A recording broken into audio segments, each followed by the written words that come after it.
Tonight we will be hearing from the disciple Apostle Peter.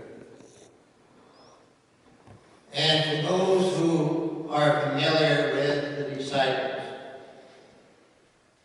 Peter probably is the most familiar of them all, for most people.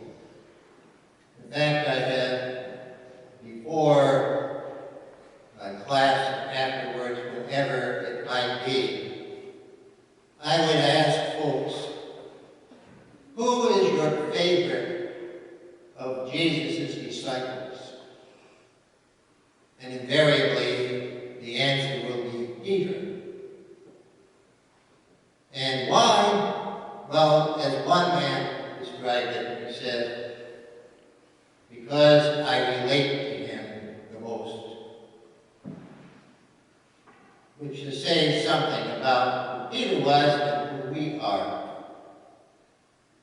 Because Peter is very much somebody who, well, he's smart, he has strength, not afraid of a lot of things. But he's also, the best way to describe him, a bull in a china shop. Because he is the one that he will do some things which always seems to cause somebody to ask afterwards, what were you thinking? And so tonight, I ask you to hear a little bit from, as I kind of envision, Peter's lips. And think about what is going on within him, where his relationship with Jesus is concerned. But not only that, what he kind of perhaps feels about himself. And so, let us meet the one who is known as Simon, the son of John, but whose name was changed to Peter.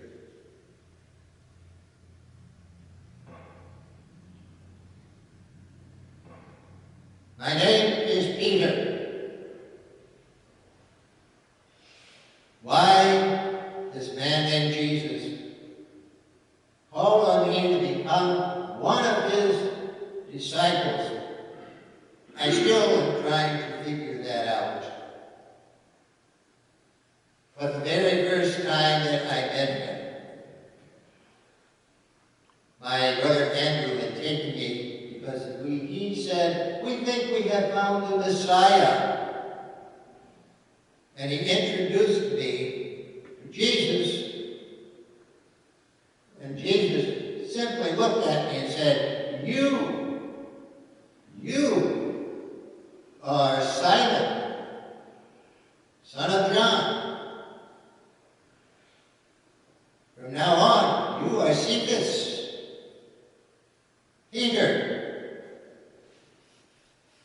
And if you don't know what Cephas basically means, it's an Aramaic word that refers to rock. And so, from that time on, I became Peter, the rock.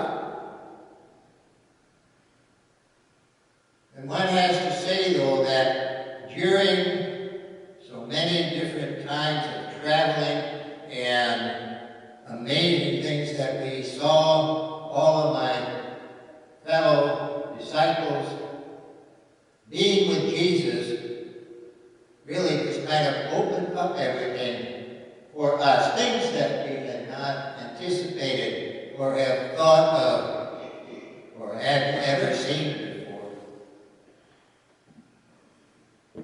And I thought I handled myself pretty well.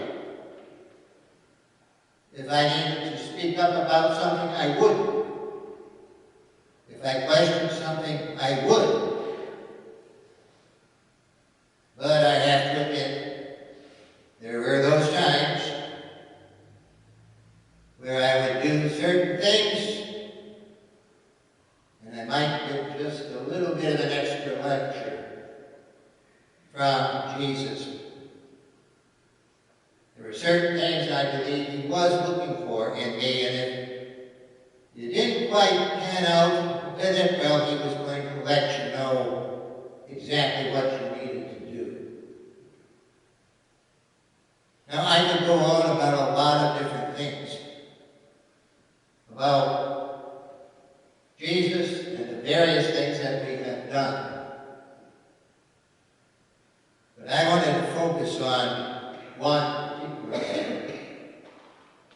The thing that I struggled with so much when I was with him. I loved the man. I honestly believed he was indeed the Son of the living God, the Christ. But still, there was things about him that I just couldn't quite fathom everything he would say, especially when he started to talk about that he was going to have to die.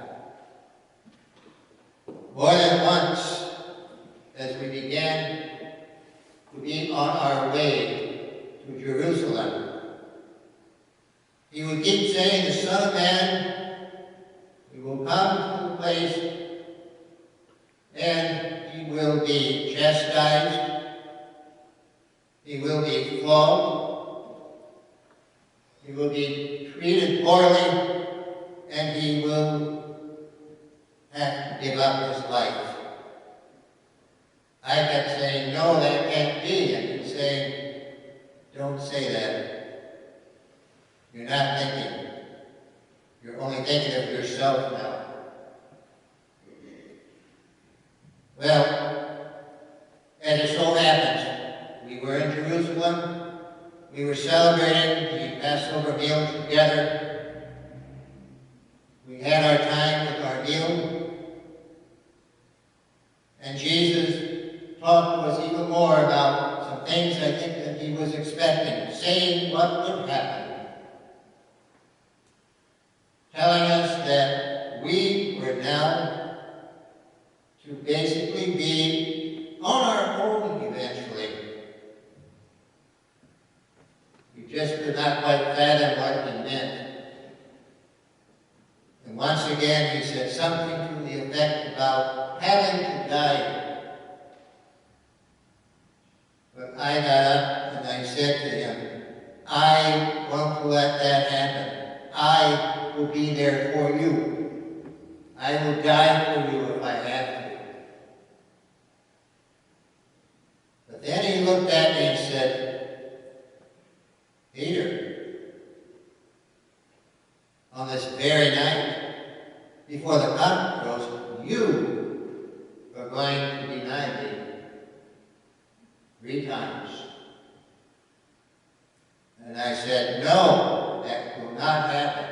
And everybody said the same thing that was in that room. They would stick by Jesus. But then later that night, as we went out into what was called the Garden of Gethsemane, he was going to pray.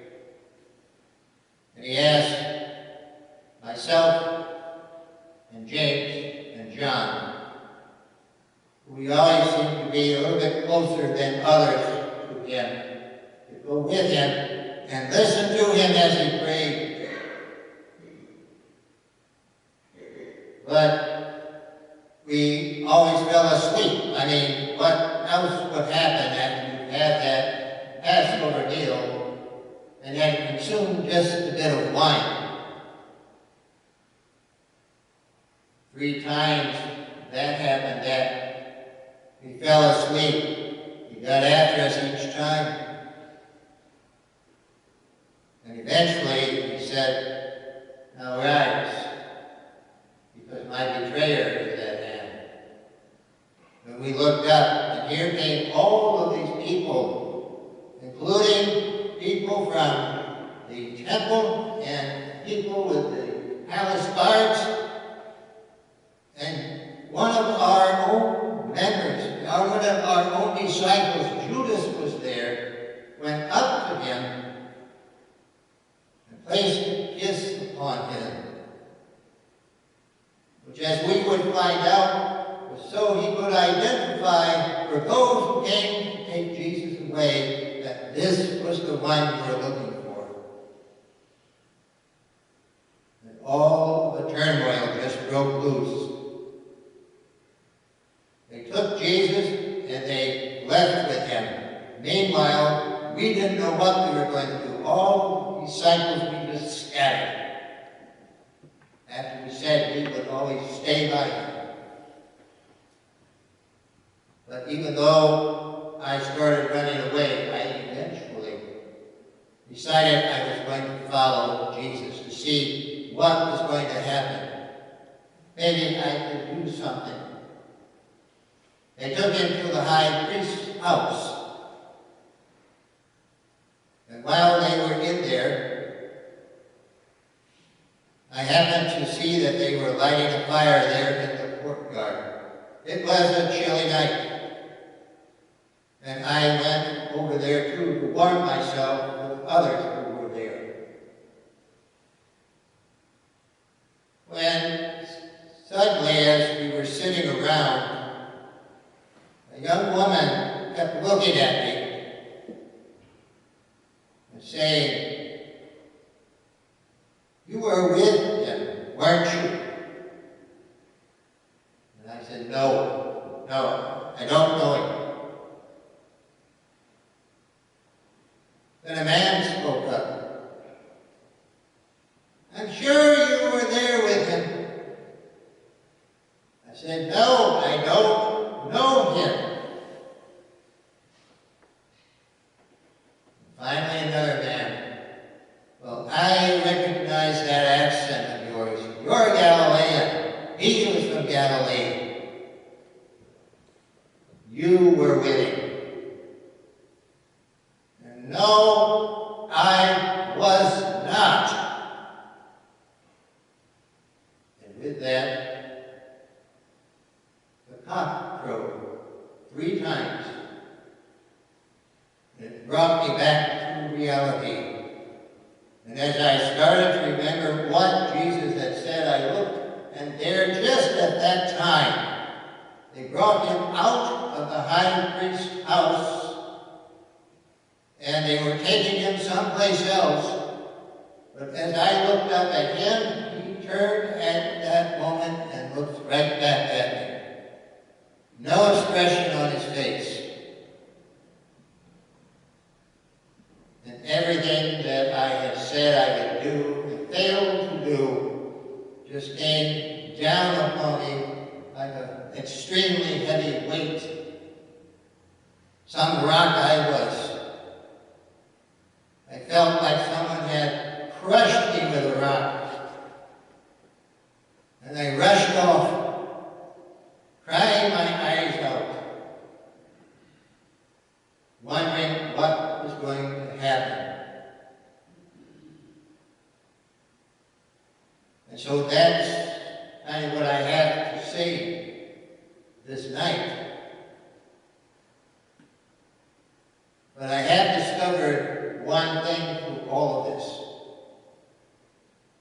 This was also not just about me learning more about who this Jesus was, this one who is the Son of God, and what that means. But through all of the times I was with him, I discovered what I was really doing was learning something about myself. And I wonder that when all things are said and done, that special relationship with this one named Jesus, if that isn't indeed what relationship with him is all about. Learning about who one is what he has done to help